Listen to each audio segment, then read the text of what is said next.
Hello दोस्तों, मैं रामनिका गांधी। मैं एक होम्योपैथिक विशेषज्ञ हूँ। आज मैं बात करूँगी माइग्रेन के संबंध में।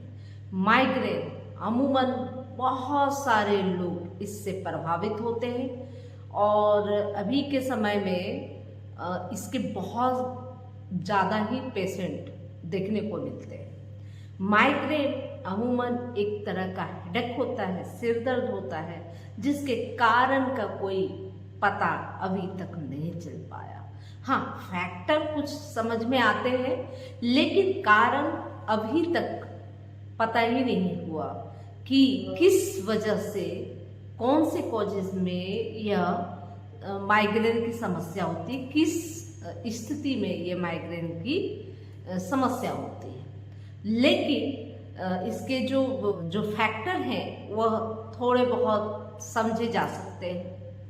जैसे कि अगर आप खाली पेट हैं, आपने फास्टिंग किया, उसके बाद आपको माइग्रेन का अटैक आया, या बहुत ज़्यादा डिप्रेशन रहा, टेंशन रहा आपके अंदर, बहुत चीज़ सोच रहे हैं, एंजाइटी बहुत ज़्यादा हो रही है, उसकी वजह से माइग्रेन की समस्या उभर कर आ रही है।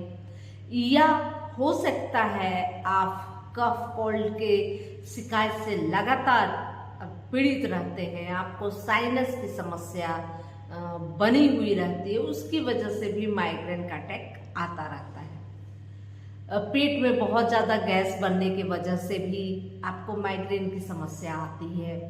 बहुत ज़्यादा ठंड में रहने के बाद या ठंडे पानी से स्नान के बाद आपको माइग्रेन की समस्या हो सकती है। बहुत से कारण हो सकते हैं माइग्रेन के, लेकिन इसे दो स्थितियों में बांटा गया है, एक जेनेटिक और एक इन्वायरमेंटल। जैसे कि अगर आपके माता पिता को हो, आपके घर में, आपके परिवार में ब्लड रिलेशन से जुड़े हुए लोग को अगर माइग्रेन की समस्या है तो उन्हें यह समस्या होने की संभावना ज़्यादा देखी जाती है। और एक इन्वायरमेंटल स्थिति होती है जिसमें, जैसे कि आजकल के माहौल में देर रात तक लोग जागते हैं, अक्सर फोन में उनकी दिनचर्या कटती है। बहुत सारे अभी नवयुवा नवयुवती जो होती हैं, ज़्यादातर फोन स्क्रीन पर उनका ध्यान होता है या कंप्यूटर पे वो वर्क करते हैं लगातार, और उनके जो है कि आँख हमेशा मूवमेंट में होते हैं, मतलब हमेशा उनको बहुत ध्यान से देखना पड़ता है। तो उस कंडीशन में भी यह दिक्कत हो सकती है। और जो आजकल का जो खाने पीने का जो व्यवहार है, उसमें भी बहुत ज़्यादा ऐसे भोजन का, ऐसे फूड का इस्तेमाल किया जाता है जो डाइजेशन सिस्टम को गड़बड़ करती है, गैस बनाता है, कब्ज करता है, डायरिया करता है। तो इस स्थिति में भी माइग्रेन की समस्या हो सकती है। माइग्रेन यानी कि complex neurologic disorder, neurological disorder माना जा सकता है, क्योंकि यह मस्तिष्क के नसों में इस तरह का तनाव होता है कि आपको बहुत सीवियर हेडेक महसूस होता है। सिर दर्द अमूमन 4 कैटेगरी में बांटे गए हैं।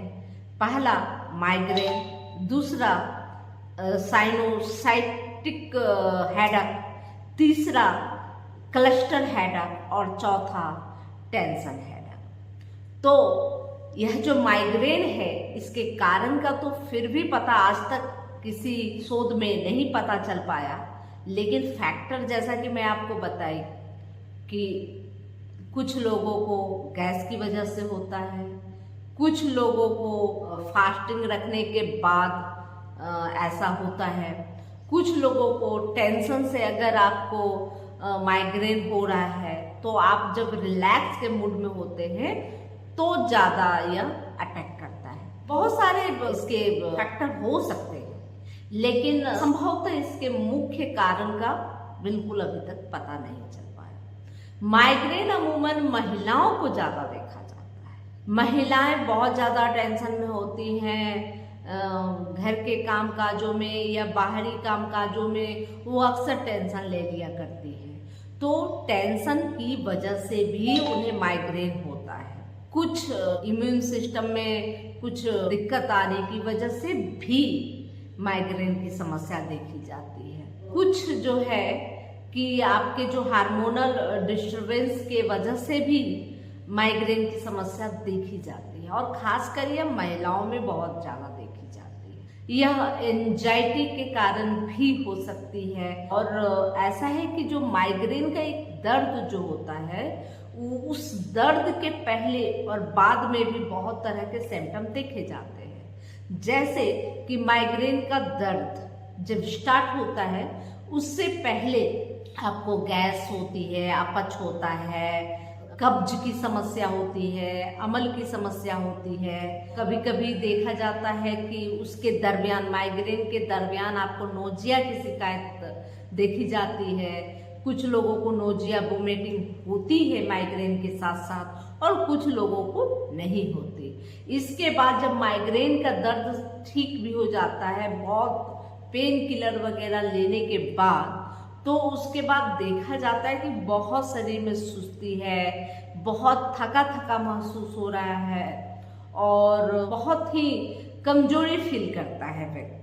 और इसमें एक ओड़ा भी आता है, यानी कि आपके आंखों के सामने धुंधला धुंधला सा दिखाई देता है, कभी कुछ कलरफुल कुछ चिंगारियां दिखाई देती है। इस तरह का आपको हो सकता है, किसी को होता है किसी को नहीं होता। लेकिन माइग्रेन की जो समस्या होती है बहुत ही पीड़ित करने वाला होता है, बहुत कष्टकारी होता है। ये पीरियोडिक टाइप का एक हेडेक होता है जो टाइमली भी आ सकता है। जैसे किन्हीं किन्हीं को साप्ताहिक आता है, किन्हीं किन्हीं को महीने में 2 बार 15 दिन के अंतराल पर आता है और किन्हीं को 2-4 दिनों में आता रहता है और किन्हीं किन्हीं को जब भी वो फास्टिंग करते हैं उसके बाद आता है। महिलाओं में अमूमन ऐसे भी देखा गया है कि पीरियड आने का समय होता है उसके आसपास उनको माइग्रेन का अटैक आता है। तो बहुत तरह से इसके फैक्टर का पता किया जा सकता है। जब भी इस तरह के आपको दर्द होते हैं, माइग्रेन पेन किस स्थिति में समझी जाती है कि ये माइग्रेन पेन है? जब आप दर्द से बहुत ज़्यादा परेशान होते हैं और डायग्नोस कराते हैं, डायग्नोस के उपरांत भी आपको पता नहीं चल पाता कि आपको सिरदर्द किस वजह से है, उस स्थिति में इसे माइग्रेन पेन के नाम से ही जाना जा सकता है। जब कोई वजह, कोई कारण पता नहीं चल पाए, वैसे हेडेक को माइग्रेन के कैटेगरी में रखा जाता है। अब बात कर लेते हैं कि माइग्रेन में उपयोग में लाए जाने वाले कौन कौन सी दवाइयाँ हैं। चूँकि मैं अक्सर बताती हूँ कि होम्योपैथिक जो सिद्धांत है उसके अनुसार कोई भी दवाई किसी भी बीमारी की कोई फिक्स परफेक्ट मेडिसिन नहीं मानी जाती। चूँकि सभी दवाइयाँ अलग अलग व्यक्तियों को अलग अलग तरीके से फायदा करती हैं। अब बात कर लेते हैं कि माइग्रेन की कौन कौन सी दवाइयाँ जिसको प्राथमिकता से उपयोग में लाया जाता है, लेकिन इसके बावजूद भी बहुत सारी ऐसी दवाइयाँ हैं जो माइग्रेन में प्राथमिकता के तौर पे तो नहीं लाई जाती, लेकिन हो सकता है कि आपके माइग्रेन की समस्या को सुधारने के लिए वैसे ही दवाइयों का उपयोग किया जा सकता है। क्योंकि हमारे होम्योपैथिक में सबसे पहले मेंटल सिम्टम देखे जाते हैं, उसके बाद शारीरिक सिम्टम देखे जाते हैं, उसके बाद कारण का पता लगाया जाता है। तो चूंकि माइग्रेन में तो कारण का पता ही नहीं चल पाता, इसमें तो एक फैक्टर का समझ में आता है। तो यानी कि यह भी एक कारण का ही रूप होता है। इसमें जो फैक्टर है वह यह समझ में आएगा कि आपको गैस ज़्यादा बनती है, फास्टिंग ज़्यादा होता है, अमल ज़्यादा होता है, कब्ज ज़्यादा होता है, तब जाकर आपको माइग्रेन का अटैक आता है, या ज़्यादा डिप्रेशन, टेंशन लेने के बाद, एंजाइटी होने के बाद आपको माइग्रेन अटैक आता है, या आप रात में ज़्यादा देर तक जागते हैं तो माइग्रेन का अटैक आता है, या सिस्टमेटिक होता है, पीरियोडिक जिसे कहते हैं टाइप का, पीरियोडिक यानी कि टाइमली आना, यानी कि एक सप्ताह होते होते फिर से आ जाना, फिर एक सप्ताह होता है फिर आ जाना। तो इस तरह के जो पीरियोडिक टाइप का माइग्रेन होता है उसकी भी दवाइयाँ सब निर्धारित होती है। अब बात कर लेते हैं दवाइयों के मामले में। तो मैं कुछ जो प्राथमिक टाइप से जिसका उपयोग किया जा सकता है या जिसका कॉम्बिनेशन बनाया जा सकता है, पहले उन दवाइयों की चर्चा कर लेते हैं, फिर मैं अपने अनुभव के आधार पर कुछ दवाइयाँ आपको जरूर बताऊंगी। जैसे अब मैं बात कर लेती हूँ जो इसके माइग्रेन के नाम पे जिसको बहुत ज़्यादा उपयोग में लाया जा सकता है, तो उन दवाइयों के विषय में। अब जैसे कि सेंगुनेरिया, सेंगुनेरिया माइग्रेन की बेहतरीन दवाई है, लेकिन सेंगुनेरिया का वर्क क्षेत्र क्या है? Right side. दाएं साइड का होने वाला माइग्रेन में सेंगुनेरिया का उपयोग किया जाता है। इसका जो माइग्रेन का दर्द होता है, सिर के पीछे भाग से आगे की तरफ दर्द होता है, यानी कि ये राइट साइड में पीछे से आगे की तरफ आता है और आंखों के ऊपर इसका केंद्र बिंदु बना रहता है। इस स्थिति में सेंगुनेरिया का उपयोग किया जा सकता है। सेंगुनेरिया जैसे ही सूरज निकलता है और उसके बाद आपको माइग्रेन का दर्द शुरू होता है, हेडेक शुरू होता है, उस स्थिति में ये बहुत ही ज़्यादा बेहतरीन है। और इसके साथ साथ जब माइग्रेन का दर्द होता है और सीवियर पेन के साथ साथ आपको नोजिया आता है, उल्टी आता है, और उल्टी आने पर थोड़ा सा राहत मिलता है, उस स्थिति में सेंगुनेरिया बेहतरीन मेडिसिन है। इसके अलावे यह साइनस हेडेक में भी इसका उपयोग किया जा सकता है, अगर वह राइट साइड का साइनस हेडेक हो। माइग्रेन हेडेक के साथ साथ ये साइनस हेडेक में भी काम करता है। और अमूमन ऐसे मरीजों को जो सेंगुनेरिया का मरीज है, उन्हें सर्दी जुकाम हुआ करता है और खास तौर पे राइट साइड के जो नाक हैं वह बंद पाए जाते हैं, वह जाम होता है। उस स्थिति में भी सेंगुनेरिया बहुत अच्छा काम करता है। अब बात कर लेते हैं अस्पाइजेलिया का।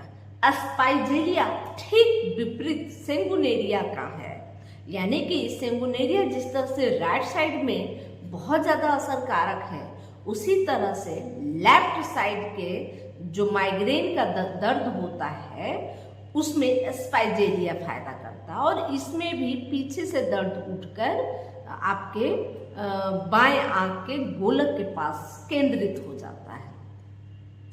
इस स्थिति में अस्पाइजेलिया फायदा करेगा।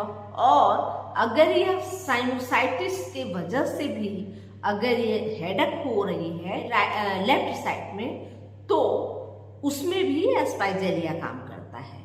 इसके जो मरीज होते हैं उनके बाएं नाक जाम होते हैं और बाएं नाक से भी डिस्चार्ज हुआ करता है। दूसरी चीज कि अगर ऐसे मरीज को बाएं साइड के पेट में भी दर्द हो तो सोने में सुहागा। अस्पाइजेलिया उस स्थिति में और ज्यादा फायदा करता है।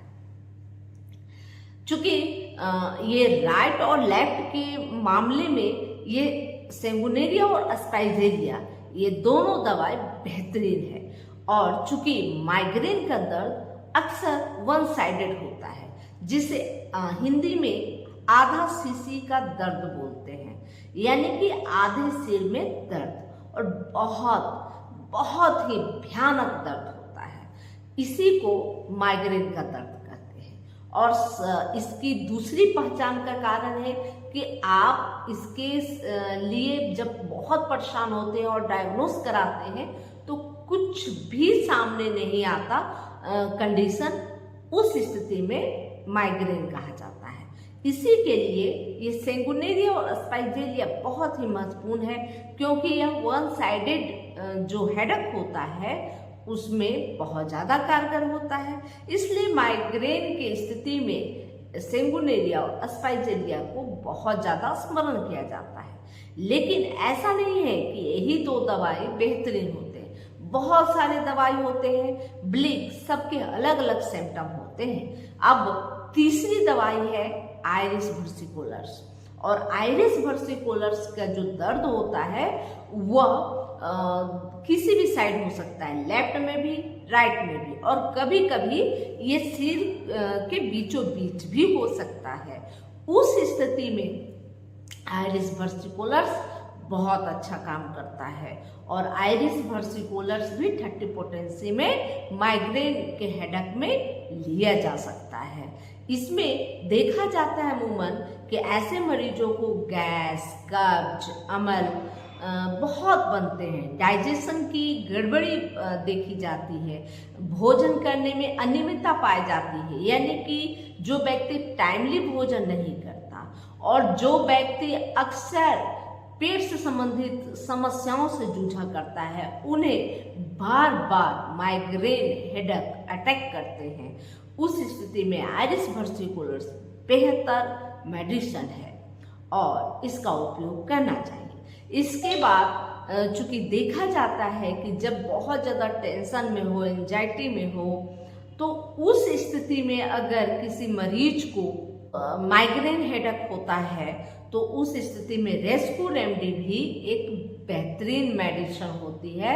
उस कंडीशन में आप रेस्क्यू रेमेडी का भी इस्तेमाल करें और बेहतर फायदा पाएंगे। इस स्थिति में आप इन चारों दवाई का कॉम्बिनेशन भी बना सकते हैं। अगर बार बार आपको माइग्रेन हेडेक का अटैक आ रहा है तो आप इन चारों मेडिसिन का एक कॉम्बिनेशन भी बना सकते हैं। और इसके अलावे भी बहुत सारी दवाइयाँ हैं। ये दवाइयाँ होम्योपैथिक डॉक्टर और होम्योपैथिक पत्ती में सबसे प्रमुखता से स्मरण किया जाता है। जैसे ही कोई मरीज आप होम्योपैथ डॉक्टर के पास जाते हैं और अपने सिम्टम को बताते तो इन चारों दवाइयों के इर्द गिर्द उनकी ध्यान आकृष्ट होती है और इन चारों दवाइयों को सभी होम्योपैथ डॉक्टर बेहतर मानते हैं और बहुत ज़्यादा लोगों में इन चारों दवाइयों से ही माइग्रेन के दर्द को ठीक करने की जो है स्थिति बनती है। लेकिन अब बात कर लेते हैं कि माइग्रेन का बहुत तीव्र दर्द हो और इतना बेचैन करने वाला दर्द हो, इतने स्टेपनेस वाले माइग्रेन दर्द हो, उस स्थिति में सिम्सिफ्यूगा बहुत अच्छी दवा है। और इनका एक सिम्टम और भी है। ये सिम्सिफ्यूगा अमूमन महिला और पुरुष दोनों के माइग्रेन में बहुत अच्छा काम करता है, लेकिन खास तौर पे यह महिलाओं के माइग्रेन में बहुत अच्छा फायदा देती है। जब उस कंडीशन में जब महिलाओं को पीरियड के आसपास अगर इस तरह के माइग्रेन का दर्द अटैक आता है, उस स्थिति में सिम्सिफ्यूगा बेहतर लाभ देने वाला होता है। ये पुरुषों में भी उतना ही कारगर होता है, लेकिन जैसा कि मैं पहले ही बताया कि माइग्रेन का दर्द अमूमन महिलाओं में ज़्यादा देखा जाता है, पुरुषों में थोड़ा कम देखा जाता है। लेकिन चूंकि महिलाओं का हार्मोनल डिस्टर्बेंस चलता रहता है, डिस्टर्ब होते रहते हैं, उसके अलावे महिलाएं बहुत ज़्यादा फास्टिंग भी करती हैं। तीसरी कंडीशन होती है कि महिलाएं बहुत ज़्यादा टेंशन में भी हो रहती हैं, घर का काम काज और जो घर गृहस्थी के मैनेज करने की स्थिति में थोड़ा सा उनको भाग दौड़ और टेंशन बहुत ज़्यादा होता है घर में, और उनकी दिनचर्या भी थोड़ी सी अनियमित रहती है, खाने का वो सही समय पे भोजन नहीं ले पाते। बहुत सारे फैक्टर हो सकते हैं महिलाओं को ज़्यादा माइग्रेन अटैक होने के। उसी तरह से अगर पुरुष भी अनियमित भोजन लेते हैं या बहुत ज़्यादा मोबाइल स्क्रीन पर उनका ध्यान केंद्रित रहता है या कंप्यूटर के स्क्रीन पे उनका ध्यान केंद्रित रहता है, उस स्थिति में भी माइग्रेन हो सकती है।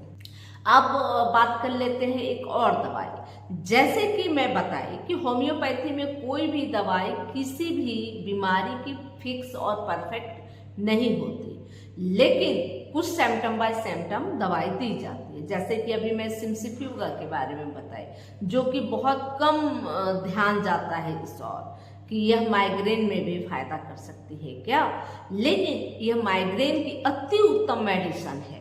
इसके अलावा जैसे कि बहुत ज़्यादा मोबाइल फ़ोन पर ध्यान केंद्रित रखना और रात को देर रात तक जागे रखना, कम सोना, और उस स्थिति में आँखों के आसपास आपको माइग्रेन अटैक आता है, इस आगे के जो भाग हैं उसमें अगर माइग्रेन अटैक आता है, उस स्थिति में रूटा भी बहुत अच्छी दवा है और रूटा ऐसी स्थिति में बहुत ज़्यादा लाभकारी होती है। इसके अलावा जैल्शियम भी एक बेहतरीन माइग्रेन पेन में काम आने वाली मेडिसिन होती है। जैल्शियम उस स्थिति में भी बहुत ज़्यादा अच्छा फायदा देती है जब माइग्रेन का अटैक आना होता है, तो आपको औड़ा होता है, आपके जो विजन है उसमें जो देखने की शक्ति होती है वो धुंधला हो जाता है, और माइग्रेन के अटैक के बाद आपको बहुत ज़्यादा सुस्ती महसूस होती है, आलस महसूस होता है, कुछ भी काम करने का दिल नहीं करता। उस स्थिति में जैल्शियम बेहतरीन मेडिसिन है, और जैल्शियम का रोगी जो होता है उसको प्यास भी बहुत कम लगता है, उस स्थिति में भी जैल्शियम फायदेमंद है। जैल्शियम का रोगी हमेशा सुस्त निढाल बना रहता है, और लगभग ऐसे मरीजों को देखने में भी धुंधलापन दिखाई देता है।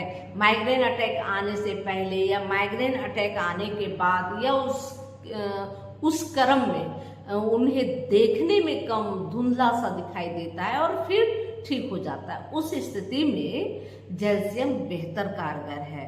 इसके अलावा और भी मेडिसिन होती है, जैसे कि चाइना का जो माइग्रेन होता है वो बहुत ज़्यादा भयानक होता है, और जब वो चलते हैं ना तो ऐसा लगता है कि ब्रेन और स्कैल्प में आपस में रगड़ खा रही है, टक्कर हो रही है, ढप ढप जैसा उनको फील होता है जो मरीज होते हैं। और जैसे वो सिर कभी झुकाने का काम करते हैं या कभी कुछ नीचे झुक कर ले रहे हो, तो ऐसा लगता है कि उनका जो सिर है, मतलब सिर का जो भाग है और स्कैल्प दोनों अलग हैं और आपस में ऐसे टकरा रहे हैं, ढप ढप कर रहे हैं। इस तरह का फीलिंग के साथ अगर माइग्रेन हो तो चाइना की पोटेंसी 200 लेनी चाहिए, और इस मेडिसिन को लेके तो चमत्कारिक लाभ होगा हमेशा हमेशा के लिए। ऐसे माइग्रेन पेन, ऐसे माइग्रेन हेडेक में आप तुरंत लाभ पाएंगे और लंबे समय तक आपको इस तरह के माइग्रेन हेडेक पुनः नहीं होंगे, यह बिल्कुल समाप्त हो जाएगा। अगर इस विचित्र जो लक्षण है, सिम्टम है कि आपके ऐसा लगता है कि आपकी खोपड़ी अलग हो गई है और जो मस्तिष्क है वह अलग है, और दोनों जो है आपस में टक्कर खा रहे हैं, ढप ढप जैसा महसूस हो रहा है, झुकने में भी ऐसा महसूस होता है, चलते समय भी ऐसा महसूस होता है, तो उस स्थिति में चाइना आपकी बेहतरीन मेडिसिन हो सकती है इस माइग्रेन पेन के लिए। इसके अलावा भी आप आर्निका, बेलाडोना का भी इस्तेमाल कर सकते हैं। अगर माइग्रेन के दर्द के साथ आपके चेहरे में बहुत ज़्यादा लालीपन आ जाए, नाक लाल हो जाए, आपका सिर लाल हो जाए, गाल लाल हो जाए और इस तरह का ज़बरदस्त हेडेक हो, तो उस स्थिति में आप बेलाडोना का भी इस्तेमाल कर सकते हैं 30 पोटेंसी में। अगर बहुत ज़्यादा तीव्र है और चेहरा लाल है तो उस माइग्रेन के दर्द में आप जो है कि बेलाडोना मदर टीचर का भी इस्तेमाल 5 बूंद गुनगुने पानी के साथ कर सकते हैं। इस दवाई का मदर टीचर बहुत ज़्यादा नहीं उपयोग करना चाहिए, नहीं तो सडन ब्लड प्रेशर डाउन हो जाता है। यह जानकारी अच्छी लगे तो लाइक करें, कमेंट करें, शेयर करें, सब्सक्राइब करें और बेल आइकन जरूर दबाएं। यह आपके जानकारी के लिए है, आपके फायदे के लिए है। होम्योपैथी सुगम भी है, सुरक्षित भी है। जय हिंद, जय भारत, धन्यवाद।